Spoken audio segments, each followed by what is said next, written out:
Alors, il y a 4 raisons pour lesquelles l'anxiété sociale que vous vivez s'installe. Non seulement elle s'installe, mais elle se renforce au fur et à mesure.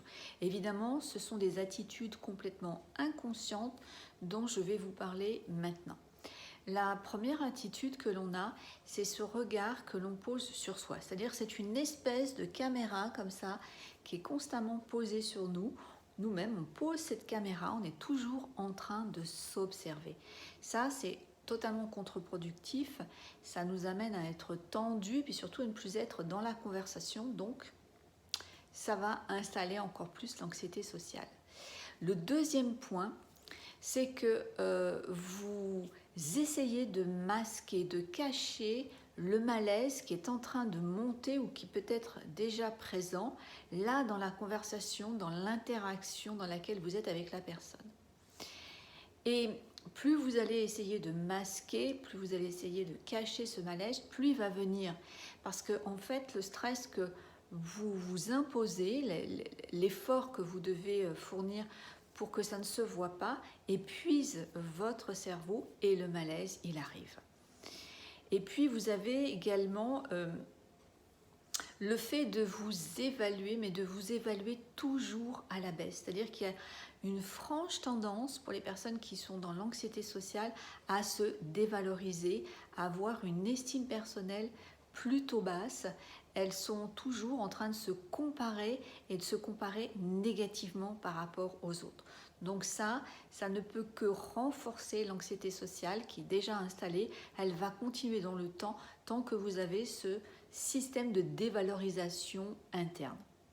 Et enfin, la quatrième raison, c'est que vous vous êtes identifié. Alors, soit c'est quelque chose qu'on a fini par vous mettre dans le crâne en quelque sorte, soit c'est vous qui vous êtes convaincu que vous êtes inadapté pour les relations.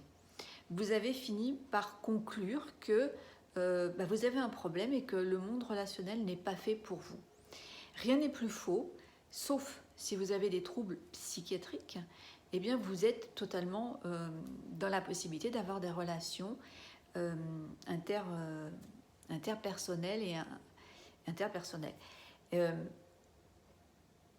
y a donc ces 4 raisons-là, ces 4 vraiment, qui vont faire que l'anxiété sociale va continuer à s'installer et vous la renforcer par ces 4 attitudes, encore une fois, qui sont inconscientes. C'est donc primordial de cultiver l'estime personnelle. C'est fondamental. Vous allez voir que vous allez retrouver peu à peu confiance en vous. C'est extrêmement fondateur pour avoir des relations simples que de cesser de vouloir être parfait. Ça aussi, c'est indispensable pour pouvoir sortir de l'anxiété sociale. C'est ce regard qu'on pose sur nous, ce regard exigeant, ce regard qui nous met nous-mêmes sous pression et qui voudrait qu'on n'ait pas avoir de gêne lorsque nous sommes en conversation, en interaction avec quelqu'un. Ça n'existe pas. Moi, comme vous, parfois je suis gênée, j'ai un petit malaise. Voilà. C'est le fait de l'accepter, de l'accueillir, de s'autoriser à ne pas être parfait ou parfaite, que ce malaise passe et que finalement on peut continuer notre conversation et en tout cas les échanges relationnels. Évidemment, lorsque vous êtes à un état de panique, par l'anxiété sociale, il est évident que le renforcement de votre estime personnelle et de cesser de vouloir être parfait ne suffira pas. Là, je vous propose l'approche NERTI, je vous mettrai le lien en dessous pour aller voir sur ma page de quoi je parle.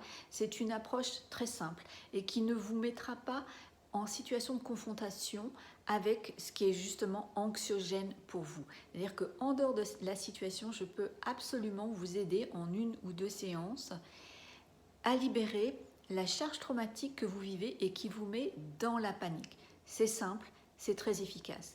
Je vous mets en dessous tous les liens. Vous pouvez également faire le test Suis-je hypersensible? Comme ça, vous pourrez voir si vous faites partie de ce profil puisque c'est ma spécialité, l'hypersensibilité. Si vous avez aimé cette vidéo, vous pouvez la liker, comme ça elle va rester sur le fil d'actualité de YouTube.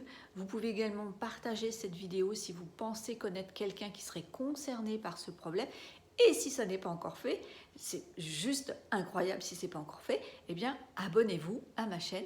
Comme ça, vous aurez des astuces, des ressources, des clés pour tout ce qui concerne les personnes hypersensibles et effectivement le domaine de l'anxiété qui peut être assez fréquent chez nous.